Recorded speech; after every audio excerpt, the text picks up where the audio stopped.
Whoa, whoa, whoa, whoa, whoa. Well, enough of that. Um, Hello, my name is Randy, also known as Star Thinker, and the Valentine Goose channel. Coming at you in aspect ratio theater.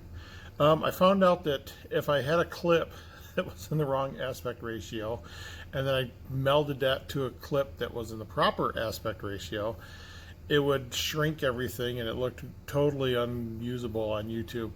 So I'm just going to use this aspect ratio so I could use up some of the clips I had on my phone. But I thought I'd make a video because I've been getting a lot of emails lately. I don't answer emails. A lot of stuff comes in through Facebook. People PM me through Facebook. Some people have figured out my email address. And I just want to state, for the record, this is my annual statement that I make every couple of weeks, that I do not answer emails. I do not answer private messages on Facebook. A lot of times I don't even look at them. Every once in a while I'll go through it, I'll clean them out.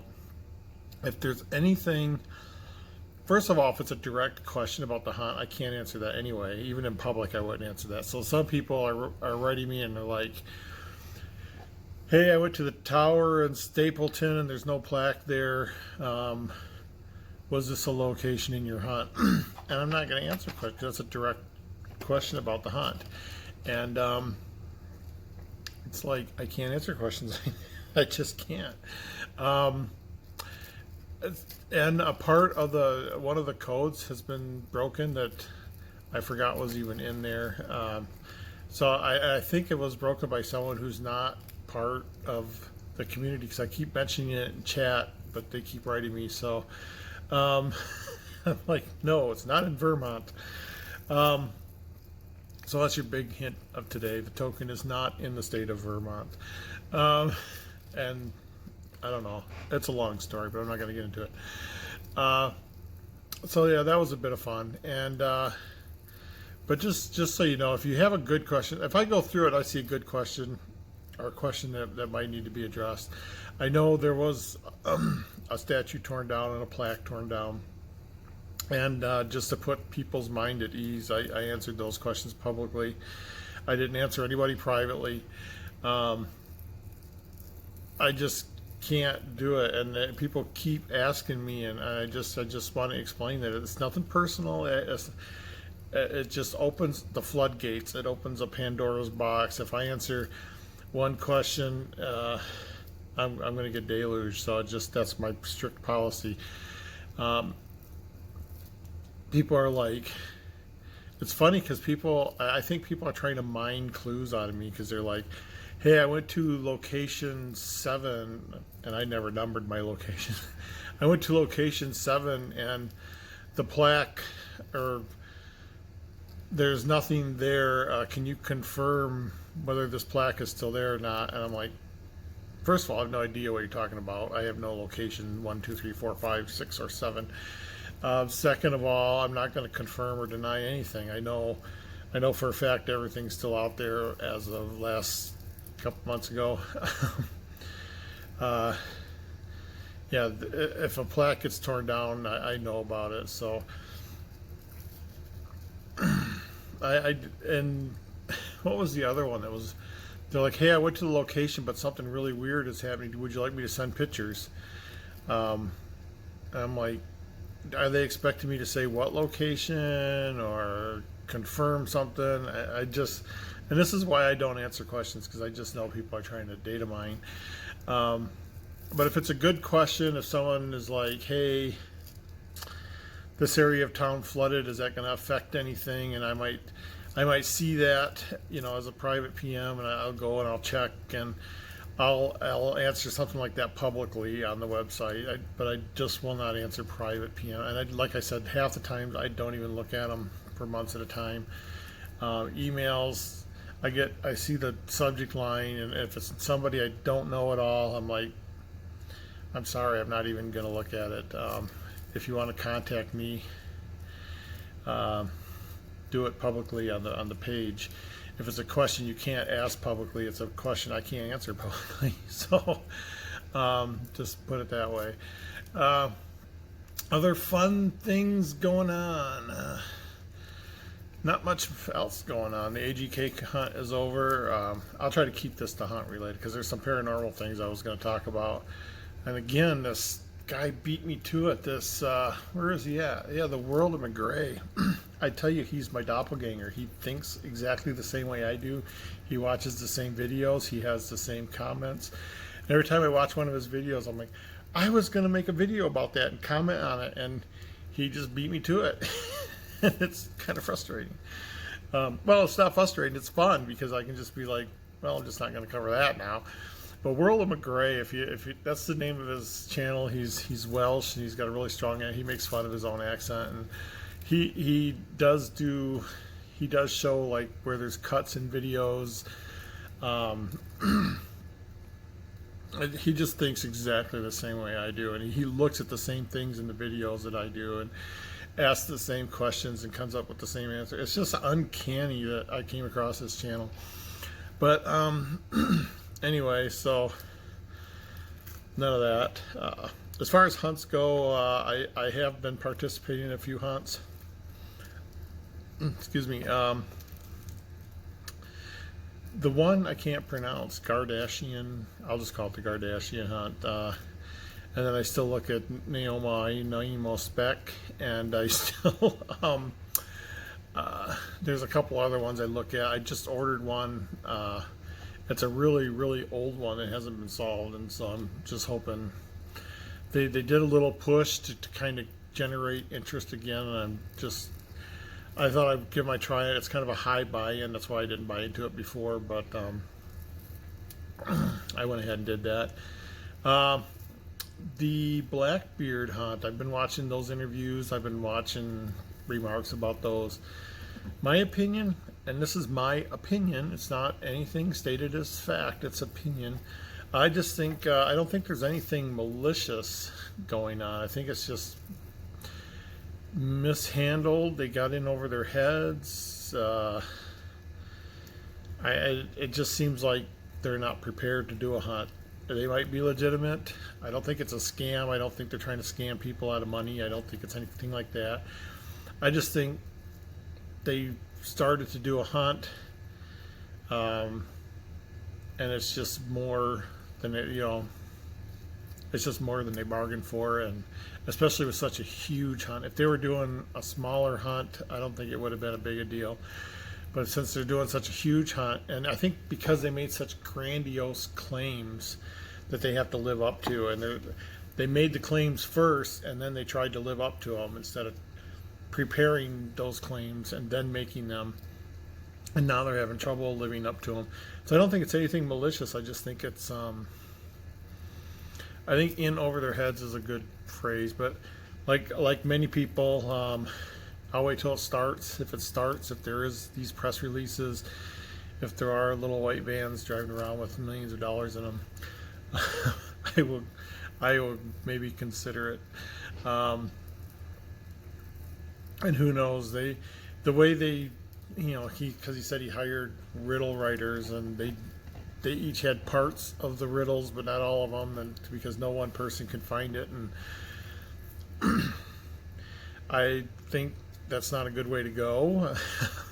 It may make I know years ago someone sent me a book because they wanted to do a treasure hunt, and they wanted me to go through the clues to see if they were solvable by an average person.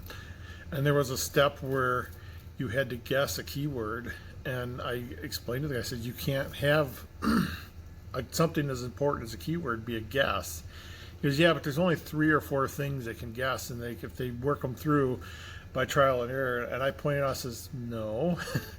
I said, the way this is worded, there's probably 10,000 things you could guess, and there's no way someone's going to work through them all. He goes, no, in the book, explains this. And I was like, it doesn't explain that. This, anytime you have to guess, it's just out there. And, I finally got him to see that, and I never saw this thing be published or anything, so I don't know what happened to it, but I'm like, yeah, if you're going to rely on someone to guess a word at a certain point, even though it's narrowed down by the story, there's still so many options. You gotta somehow give that keyword.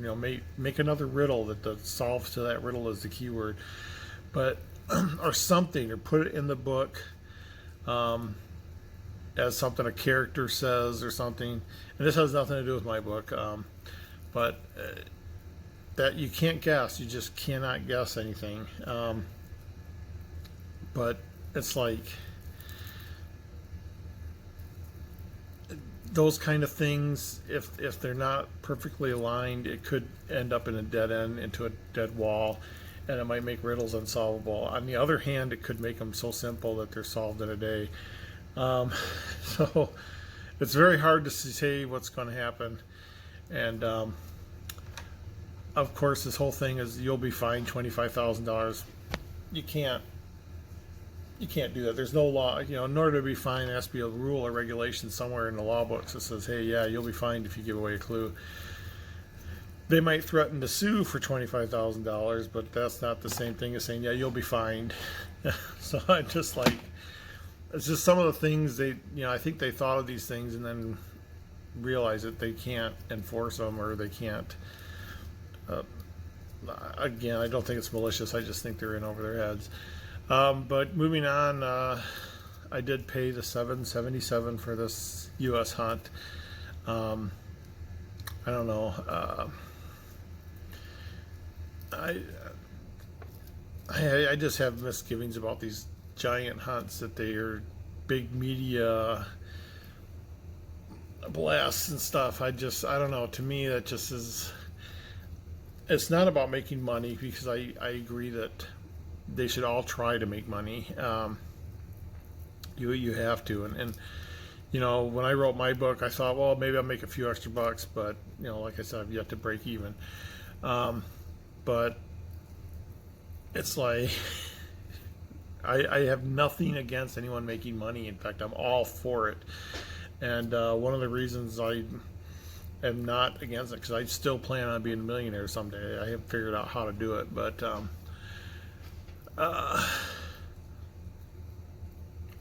I'll figure it out somehow. But what else? Yeah, that one. What's that called? That's the Great U.S. Treasure Hunt. That's the one that was $777. I did buy into that one. Again, I don't know. I think. I don't think they're gonna. I can't see how they're gonna recoup. Is it $40,000, $10,000 prizes, and there's 4 of them? I'm not real up on it, but I just can't see selling enough books to make $40,000. I don't care who you are and how much press you got. Michael Stather poured all of his money into marketing, and he didn't make that kind of money on his book. And of course, Forrest Fenn, of course, he was, his proceeds went to charity. I'm not sure what he made. There was something about the Forrest Fenn hunt that just grabbed the imagination of the people, and I think that was because the actual treasure was hidden, an actual chest of gold. And I think that's why the Blackbeard hunt, I forget his name, Sasha or something like that, wanted to actually hide the $1 million, and I'm just like, okay. If I found it, if I was in this hunt and I solved it and I went and it was just $1 million cash, why would I even report that? I mean, if you report it, you got to pay taxes on it. I would look for whatever the GPS tracker thing is, stick it to a passing raccoon or something. And if I found it, I know, okay, there's a hidden camera here somewhere. I was in a park. The spring park in here in Iowa, and it's a park where there's a spring, and I guess maybe they've had problems with vandals or something. But one thing I noticed when I was in the park is there were trail cams, and they were camouflage trail cams, and some were mounted high up in trees and some were here and there. But I spotted them all, and I'm like, someone has this park covered with trail cams. So I went up to one of the closest ones, and it does actually say like Park Service on it. So it's the Park Service themselves, and these are self-contained trail cams. And I don't know, I suppose you can get a trail cam that broadcasts the pictures. Maybe there's a cellular link in it or something. But these were just regular trail cams. If I were to grab one and take it down, it's like, what's to stop me? And they did have like little chains on them and stuff. But I'm like, those, I've been watching The Lock Picking Lawyer for 2 years. I think I could defeat these locks on these trail cams. But I'm like, they're self-contained. Someone has to come and pull the card out and look at the pictures on them. And they were all over the park. And so if I figured if I dig up this $1 million in cash, and I'm going to spot the cameras. I just don't think they're going to hide them that well.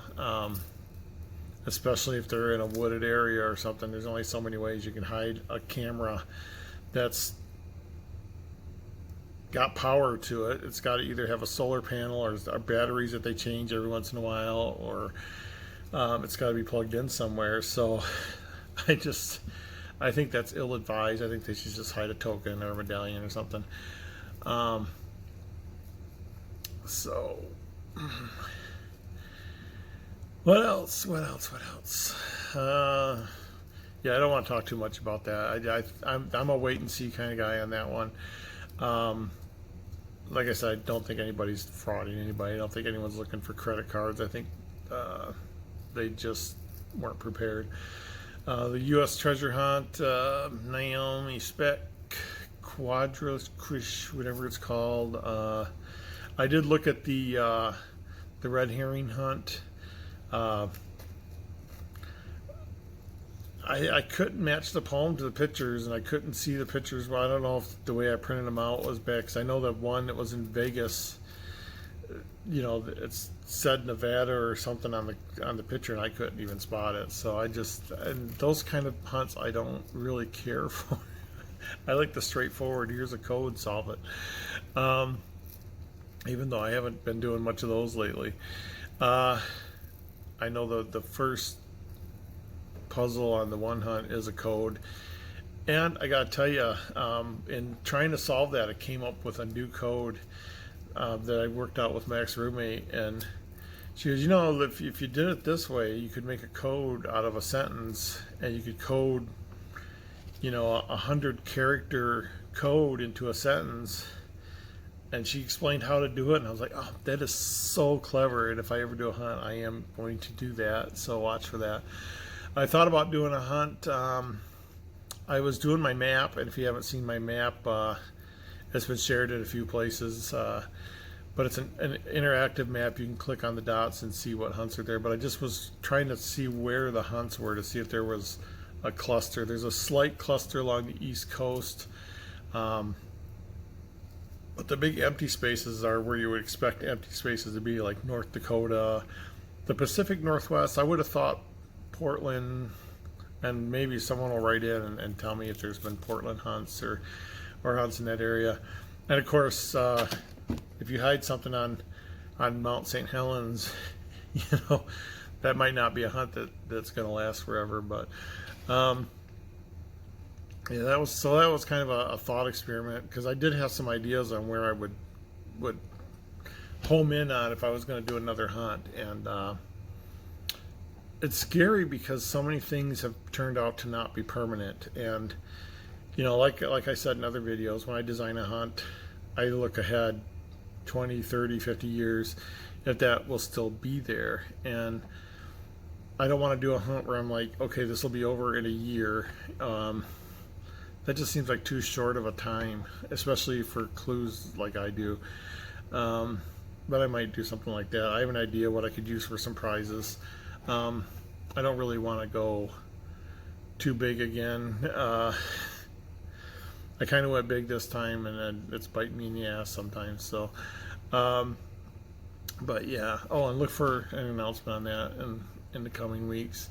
But yeah, so tokens not in Vermont.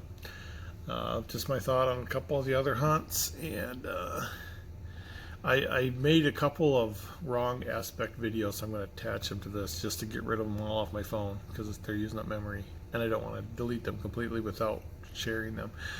So this has been incorrect aspect ratio. I did just want to address a few things, but I ended up talking for 20 minutes, like I always do. um, but I'm going to go ahead and go. I'm getting messages on my computer. Omaha to Denver is $67 by train. So if you're in Omaha and you want to go to Denver, it's $67.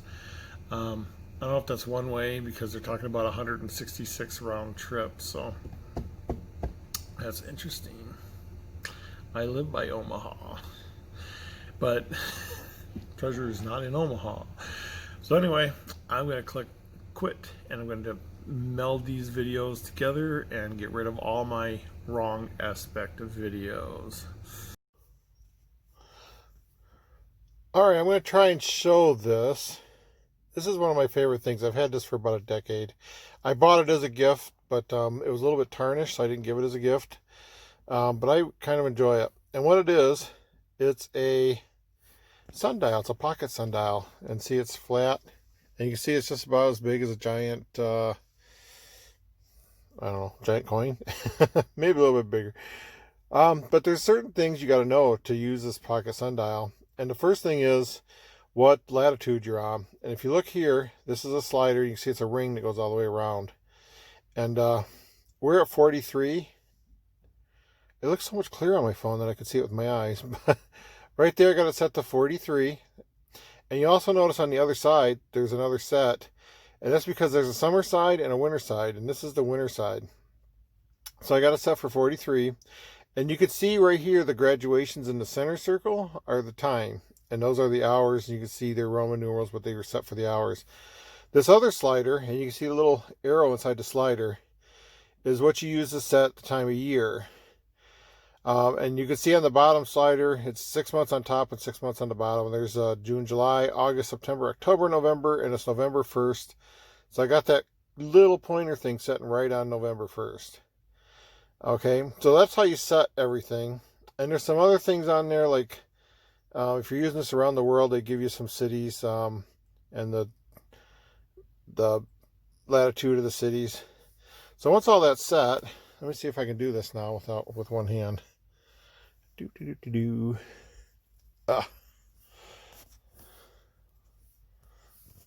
Nope, I need two hands. Alright, so this center ring folds out and there's a stop. And you want it to be a perfect X, and it looks like it's a little bit beyond a perfect X. So let me just straighten that out. So you got a perfect X, and then this centerpiece, you want to slide so the black slider is up. Oh, and I went the wrong way. No, that's right. So this black slider is up. And then you hang it in the sun. And what you do is, if you look on this bottom ring, you can see the shadow from the slider. And you can see, like, there's the main hole. And then you get down to where there's a little dot. And that little dot, I'm trying to get it just in the right spot there. And it's moving too much. Stop swinging. Let me get it down here closer. There, now it won't swing. So that little dot, let me get over there. You gotta find it. There we go. So now if you look at the dot as opposed to where it is, there's the 12 and there's the 1. And there's the little line that indicates 12:30. And it's a little bit past that. So it's between 12:30, I'm going to guess around 12:40, maybe 12:45. And of course we're dealing with a sundial, so it's not exact. But you can see the dot right there, and you can see the 12 and the 1. So let's see what time it is. 12:42. So 12:40 was right. It was right about spot on. But yeah, this is a nice little sundial, and I really like it. And I keep it in my car. I hang it up. Oh, there's Captain Kirk. But yes, I hang it up in my car, and I let it sit there. And the only thing you need to know is what latitude you're on. And so if I travel, and normally North America, you're not moving that far anyway. And then what month you're on. And of course, it needs to be a sunny day. But that's one of my favorite things, and I really enjoy it. I did get another one that was like really shiny brass and beautiful. I did send that as a gift, along with a sextant. So it was for a person who loves to travel, and I was hoping it would be like, oh, here, you love to travel, so here's a clock when you travel. But yeah, it's really nice. And then, like I said, it just all folds flat, and you would carry this with you in your pocket. And they actually make rings like this, so you could have a sundial ring, and you take the ring off and you unfold the ring, and it makes the same type of sundial.